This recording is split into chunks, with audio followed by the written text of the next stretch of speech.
Bismillahirrahmanirrahim. Ibu bapak sahabat, seperti yang saya ungkapkan di awal, saya akan menyampaikan sesuatu yang amat sangat penting karena ini merupakan lagi tren, yaitu tentang pintu masuk terorisme.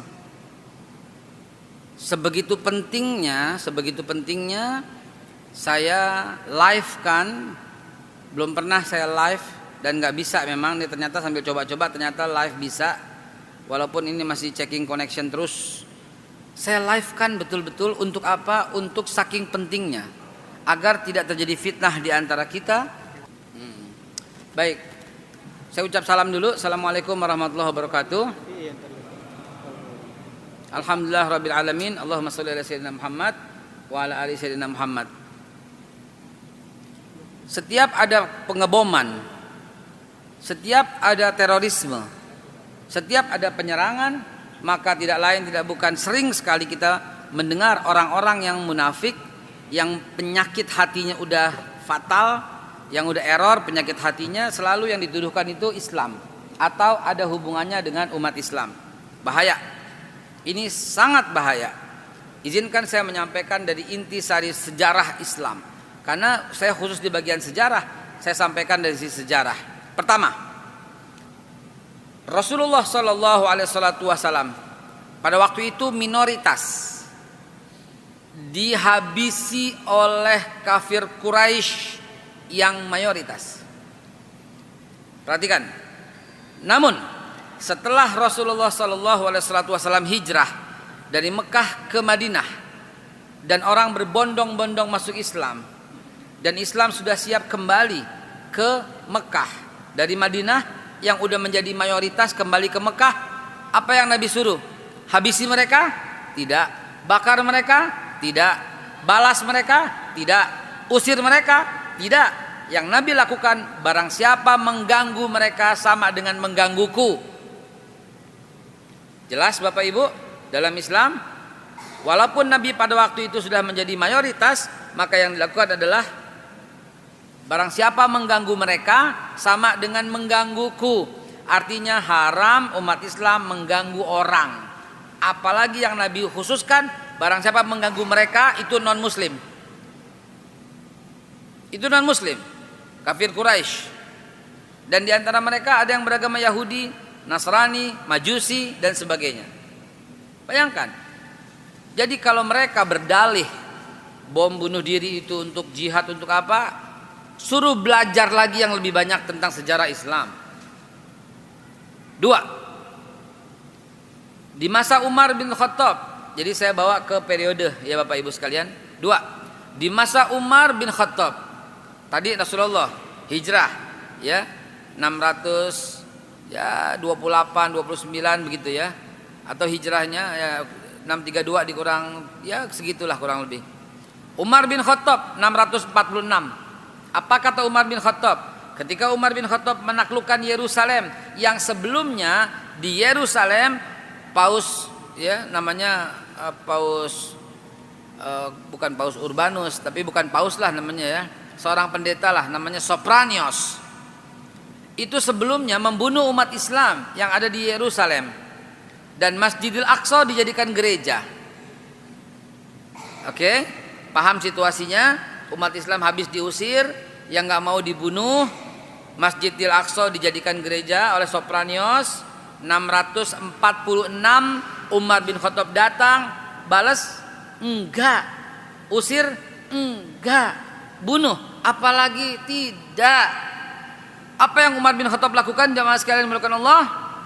Bikin perjanjian Wa'dal Umariyah, di mana orang-orang Yahudi atau non-Muslim atau siapapun yang ada di Yerusalem bebas sebebas-bebasnya tinggal di kota Yerusalem.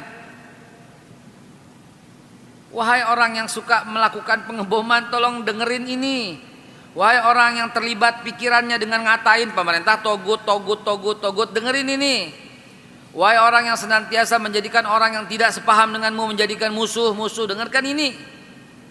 Rasulullah sudah letakkan dasarnya itu. Siapa yang mengganggu mereka sama dengan menggangguku. Siapa yang merusak kehormatan mereka sama dengan merusak kehormatanku. Umar bin Khattab bikin perjanjian Wa'dal Umariyah. ya, di Yerusalem yang mengharamkan mengganggu gereja, salib, sinagoga. Kalau sekarang kita bisa nisbatkan kepada wihara dan semuanya, candi dan semuanya tempat ibadah orang-orang yang bukan Islam. Haram mengganggu mereka, wahai dengarkan ini. Karena kata Nabi dikunci dengan kata-kata irhamu man fil ardi yarhamkum man fis sama. Cintai semua yang ada di bumi, niscaya kau akan dicintai oleh yang ada di langit. Di bumi ada siapa? Ada manusia, ada hewan, ada seluruh manusia. Coba, man fil ardi kata Nabi, siapa yang ada di bumi. Jadi bukan cuma umat Islam yang mesti dilindungi. Camkan ini. Ini umat Islam sejati mestinya memegang ini, kalimat ini. Rasulullah bilang begitu, Umar bin Khattab bilang begitu, dan perjanjian Umar bin Khattab itu, perjanjian itu ada dan ditulis dan sampai sekarang berlaku. Tidak ada orang satupun berani yang membatalkan perjanjian itu karena distempel lagi oleh Nabi. Alaikum bisunnati wa sunnatul khulafaur rasyidin al-mahdiyyin. Wajib atas kalian ikut sunnahku dan sunnahnya khulafaur rasyidin al-mahdiyyin. Ayo, mau berdebat apa lagi? Wahai orang-orang yang sering mengatakan itu Islam, itu Islam, itu Islam. Dan saya berdebat sama orang Islam karena dia mengatakan itu juga Islam. Enak aja saya bilang. Islam yang mana yang membolehkan orang mengganggu? Islam yang mana yang membolehkan membunuh? Saya nggak bawa ayat sengaja biar nggak dijadikan perdebatan. Saya nggak bawa hadis sengaja biar nggak dijadikan perdebatan. Bawa sejarah aja deh. Umar bin Khattab membalas dengan damai. Perjanjiannya ada sampai sekarang, perjanjian itu ada. Ditempel di depan Masjid Umar bin Khattab, di depan gereja Holy Sepulchre di Yerusalem. Umar bin Khattab yang tanda tangan di sebelah kiri, yang tanda tangan 4 di sebelah kanan 4 orang. Satu gubernur Syam, namanya Muawiyah bin Abi Sufyan. Yang kedua gubernur Mesir, namanya Amr bin As. Gitu. Yang ketiga gubernur atau Menko Polhukam kalau sekarang dah. Sa'ad bin Abi Waqqas, Abdurrahman bin Auf. Pada tanda tangan di situ sampai sekarang ada prasastinya. Dan itu berlaku seluruh dunia. Di mana umat Islam jadi mayoritas, wajib melindungi, itu pesan Umar bin Khattab. Jangan lagi tuduh umat Islam. Saudara sekalian, begitu juga pada zaman pemerintahan misalnya siapa? Sultan Salahuddin Al-Ayyubi 1187. Jadi saya bahas dari tahun 628 pindah ke 646, pindah ke tahun 1187, di mana pada waktu itu Paus Urbanus menyebarkan perang salib atau yang kita kenal dengan Crusaders. Crusader itu mulai tahun 1093, 95 sampai 1099, selama 7 tahun membunuh seluruh umat Islam. Darah itu sampai berbulan-bulan tidak kering di sungai-sungai yang dilakukan oleh di seluruh Palestina oleh Paus Urbanus. Habis umat Islam di sana. Sejak tahun 1099 selama 90 tahun tidak ada satupun umat Islam di sana. Kembali Masjidil Aqsa dijadikan gereja oleh Paus Urbanus. Paus Urbanus II 1187 tampil dari suku Tirkit di Irak, dari suku Irak, ya, Sultan Salahuddin Al-Ayyubi. Dia bebaskan Masjidil Aqsa. Dan apa yang terjadi dengan Paus Urbanus dan seluruh pasukannya? Dibiarkan bebas. Naskah Umar bin Khattab yang bersejarah itu dibakar oleh Paus Urbanus. Dan karena perjanjiannya sudah menyebar, Sultan Salahuddin Al-Ayyubi memperbaharui perjanjian itu dengan disebutkan perjanjian Ramallah yang ditandatangan di desa Ramallah, yang sampai sekarang desa itu masih ada di ibu bagian daripada Palestina bagian utara. Apa bunyi perjanjiannya? Sama. Pesan Sultan Salahuddin Al-Ayyubi harus merawat gereja-gereja yang ditinggalkan, merawat sinagoga-sinagoga yang ditinggalkan. Bukan dilakukan pengeboman, bukan dilakukan pengerusakan, bukan dibilang kehancuran, tapi justru merawat sinagoga, merawat pendeta, merawat salib-salib itu, merawat gereja-gereja itu. Ini ada dalam perjanjian Ramallah yang ditandatangani oleh Sultan Salahuddin Al-Ayyubi tahun 1187, saudara. Masih kurang? Masih kurang. Lihatlah penaklukan Konstantinopel 1453 oleh Al-Fatih. Ketika semua kaum gerejawi, kaum Kristiani ketakutan dan ngumpul di gereja bersiap untuk dibantaikah? Tidak. Justru Al-Fatih masuk ke dalam gereja itu dan mengatakan gereja ini utuh, tidak boleh diganggu. Wahai para saudara-saudaraku yang beragama Kristen, kata Sultan Al-Fatih, kalian mau tinggal di sini silahkan tinggal bersama kami dengan suasana damai, atau kalian mau pergi keluar kota, kami antarkan sampai keluar kota. Kurang apa coba contoh-contoh para pendahulu Islam? Lalu dari mana otak-otak orang yang membunuh itu? Lalu dari mana ajaran-ajaran orang yang menyebarkan paham terorisme itu? Kalau sampai dituduh umat Islam, kita kesinggung, kita keberatan. Yang lebih mengherankan lagi, itu keluar dari mulut orang yang beragama Islam. Ketahuan kan? Ini betul-betul kelihatannya pintar tapi bodoh, sebodoh-bodohnya orang, begitu loh. Al-Quran menyatakan kok membunuh satu orang sama dengan dosanya membunuh seluruh umat manusia. Bahkan menyelamatkan satu nyawa artinya menyelamatkan seluruh nyawa manusia. Lah kok dibilang begini, saudara? Masih kurang? Mau tahu Sultan Hamid yang membantu Perancis ketika kelaparan? Sultan Hamid II yang mengirimkan bala bantuan sampai ke Indonesia? Kurang apa lagi? Saudara sekalian, hentikan ini semua. Catat dan rekam apa yang saya sampaikan ini. Siarkan semuanya agar semua paham bahwa Islam itu rahmatan lil alamin. Bahwa Islam disuruh, diturunkan oleh Allah Subhanahu wa taala, ya, kata Nabi apa? Innama bu'itsu li utammima makarimal akhlak. Aku diutus oleh Allah paling utama menyempurnakan akhlak. Akhlak ini sangat global, moral. Akhlak kepada Allah ada, akhlak kepada Rasul ada, akhlak kepada orang tua ada, akhlak kepada pemimpin ada, akhlak kepada pejabat ada, akhlak kepada orang tua siapapun yang lebih tua ada, akhlak kepada non muslim ada, akhlak kepada sebangsa setanah air ada, akhlak kepada tawanan ada.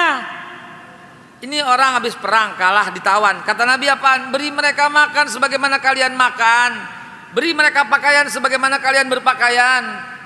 Diharamkan oleh Nabi mengganggu mereka, menyakiti mereka. Lihat ISIS, tawanan dibunuh-bunuhin. Ini bukan ajaran Islam.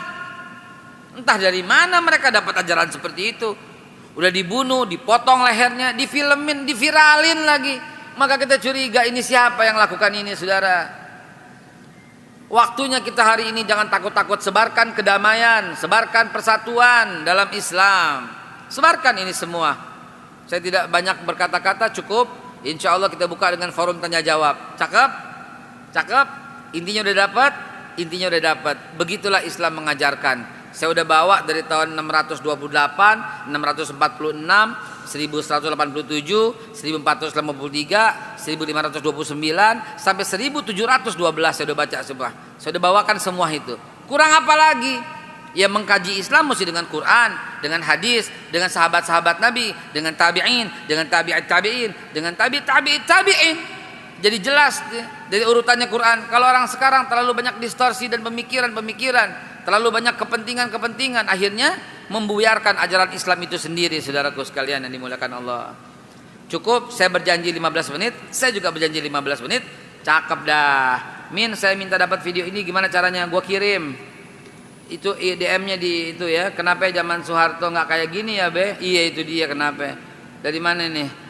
Dari Mekah, sampai Cina, sampai Amerika, Frankfurt, Jerman, semuanya.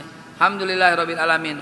Walaupun singkat, sedikit yang hadir, tapi sudah menyentuh selama live ini 606, biasanya sampai 11.000 sampai 20.000 sampai 100.000. Mudah-mudahan demikian. Apabila ada yang mau ditanyakan dalam buka forum diskusi, saya buka sekarang di Facebook, Twitter, Instagram, YouTube. Saya ucapkan terima kasih, jazakumullah khairul jaza. Semoga kita ketemu lagi. Be minta videonya Regi Alfan, iya.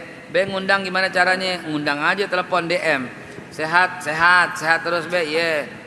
Salam dari Bulukumba, Masya Allah. Salam dari Aceh, salam dari semua. Sidoarjo hadir, Masya Allah. Terima kasih Bahrul, Pak Makmur, Hasan Fauzi. Ya, baik. Minta rekamannya ketinggalan. Baik. Kupang NTT hadir, Masya Allah. Ya.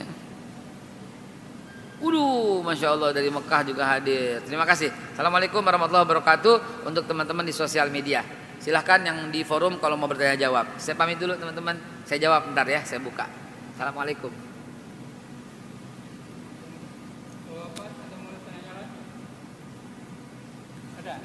Bogor hadir, Purwakarta hadir, Pangkal Pinang, Singapura, Masya Allah Singapura luar biasa.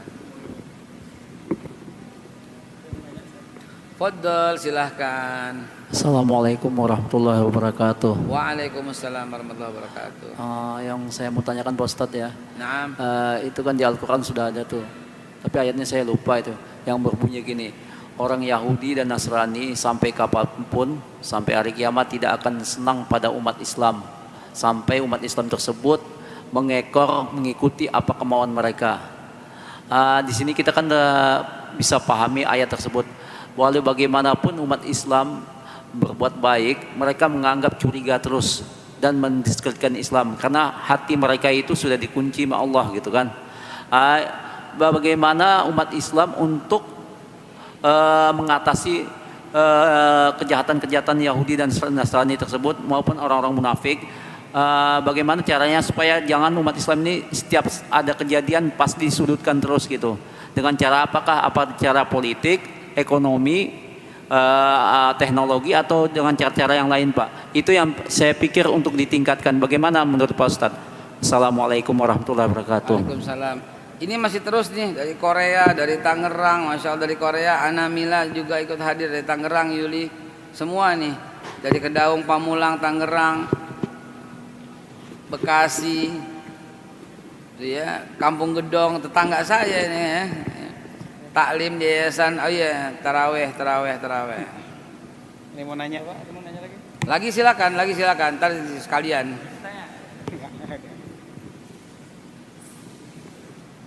Dewi.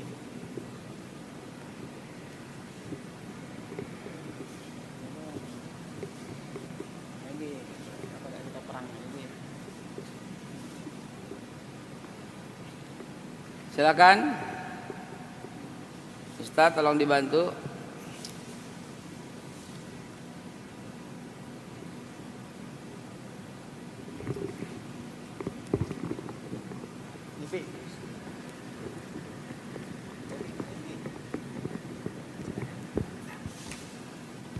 Bismillahirrahmanirrahim. Assalamualaikum warahmatullahi wabarakatuh. Waalaikumsalam warahmatullahi wabarakatuh. Pak Ustadz Dr. Haikal Hasan. Naam. Saya ingin menanyakan apakah teroris yang ada di Indonesia tidak lepas dari kejadian WTC di tahun 2000 atau 2001 Pak. Sekian. Wassalamualaikum warahmatullahi wabarakatuh. Sebentar. Ini buat melayanin ini banyak banget pertanyaan. Saya supaya selesai, saya juga mau layani mereka yang bertanya.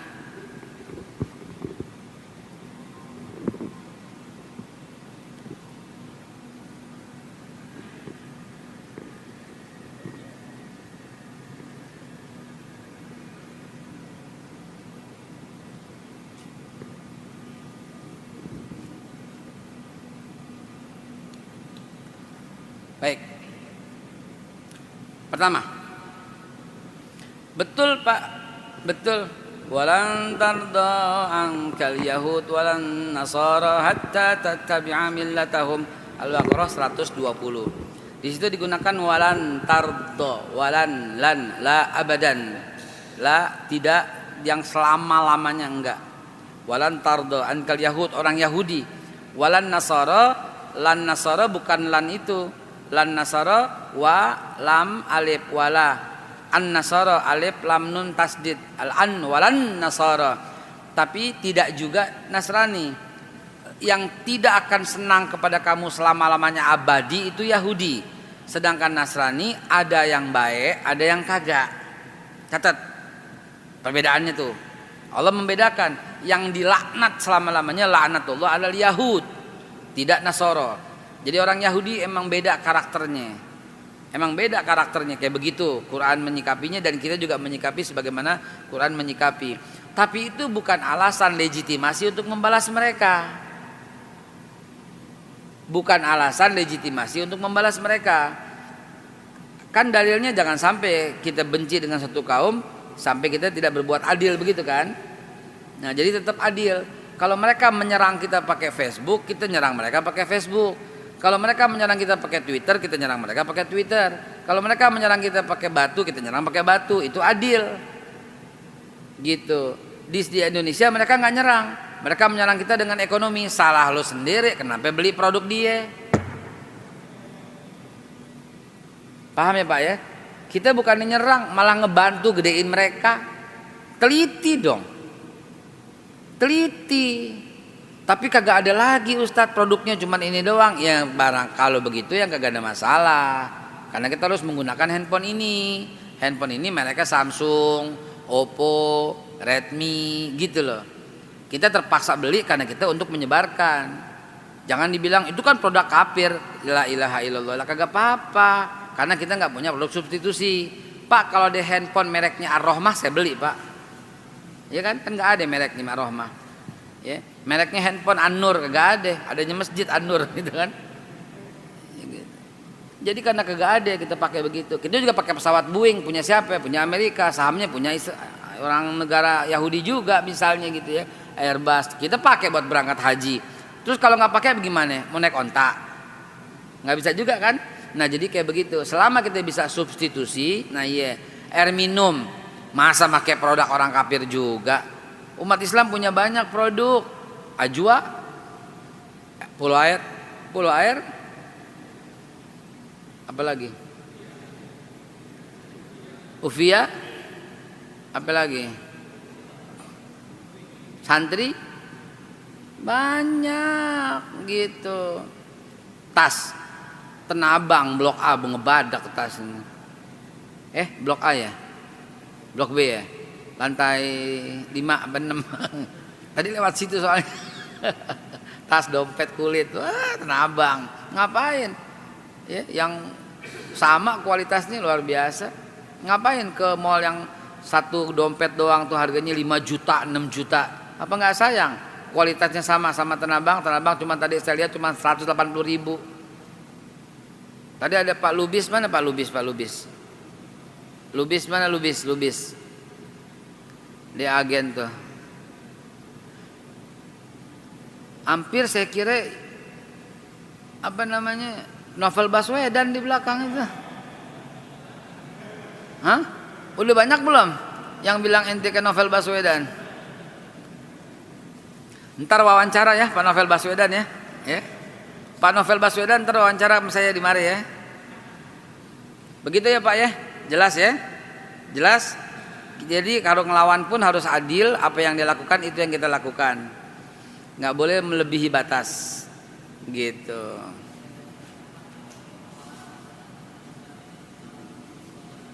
Nggak jelas. Yang saya mau pertanyakan kan itu agar masalah kan karena umat Islam ini selalu tertinggal sama mereka dalam bidang-bidang yang tersebut, ekonomi, politik, sosial, budaya.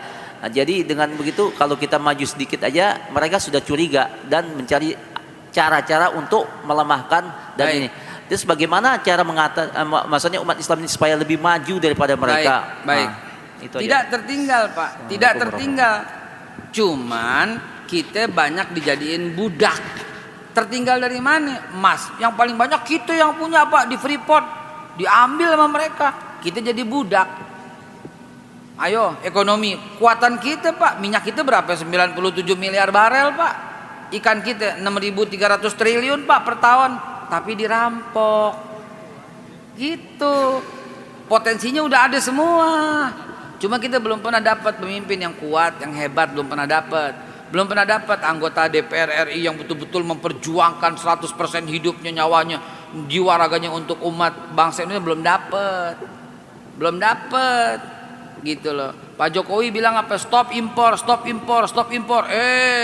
Para pembantu-pembantunya masih datangin impor. Nah kayak begitu. Jadi bagaimana jalan keluarnya? Jalan keluarnya kita cuma bisa berdoa hari ini. Karena potensinya udah ada, tapi nggak bisa dimanfaatin. Begitu aja ngomongnya. Ekonomi banyak kenapa kita beli pasti produk mereka? Coba kalau Bapak ngomong kayak begini di semua sosial media, beli produk kita sendiri, maju kita, maju. Taruh duit, kenapa di bank-bank milik mereka, Pak? Taruh di bank pemerintah dong, yang syariah dong. Bapak tahu berapa jumlah syariah yang beredar di Indonesia? Hanya 9%. 91% masih konvensional, masih riba, masih bunga. Bagaimana caranya? Caranya cuma satu, ajak orang sebanyak-banyaknya ke masjid, ajak orang sebanyak-banyaknya mendengarkan ceramah yang model begini, supaya sadar gitu loh.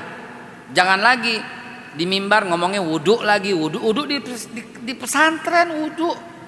Jangan lagi persoalkan bid'ah. Begini mestinya, Pak, supaya terbuka kesadaran gitu loh. Jangan lagi persoalkan kunut nggak kunut. Jangan lagi persoalkan lagi celana cingkrang apa nggak cingkrang. Nggak usah lagi, Pak, zaman sekarang. Baca aja kitabnya. Dan mana yang ente yakinin silahkan. Mau ngewer kek, mau apa kek, silahkan gitu loh. Jangan fitnah-fitnah kayak begitu. Kita majuin kayak begini, Pak, supaya terbuka wawasan kita begitu. Yang lain kita bisa kaji di kajian khusus, bukan kajian umum seperti ini. Kajian umum seperti ini kajian global. Jangan lagi ngomongin soal terawih 8 lah, 20 lah. Mau 8 boleh, mau 20 boleh. Sunnah. Mau nggak terawih urusan lo sama Tuhan lo, paling lo rugi gitu doang. Begitu kan? Kita nggak bisa paksa kan? Mau 40 cakep, mau 100 cakep. Imam Syafi'i nggak pernah kurang dari 100 rakaat. Nggak pernah kurang dari 100 rakaat. Berani bilang Imam Syafi'i bid'ah? Nggak pernah kurang dari 100 rakaat Imam Syafi'i kalau terawih.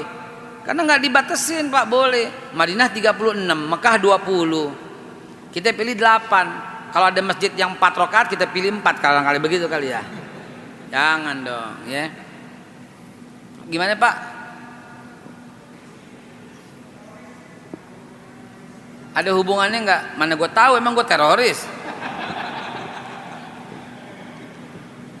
Nggak tahu, Pak. Saya bukan pengamat teroris, saya pengamat sejarah.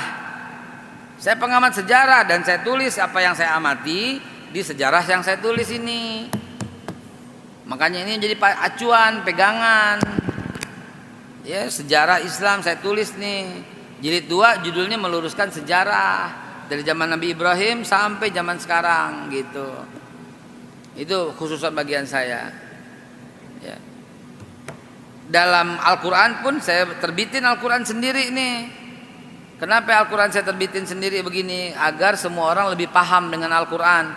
Ini Al-Qurannya kagak ada apa-apanya, cuma bahasa Arabnya doang. Tapi ada barcode-nya. Setiap Bapak baca, tembak dengan barcode tuk gitu. Maka keluar di sini tafsir apa yang Bapak mau. Jalalain, Ibnu Katsir, Al-Maraghi, semua dalam bahasa Indonesia. Jalalain ada, Al-Maraghi ada, Ibnu Katsir ada, Asbabun Nuzul ada, terjemah Depak ada, biar nggak salah paham dengan Quran.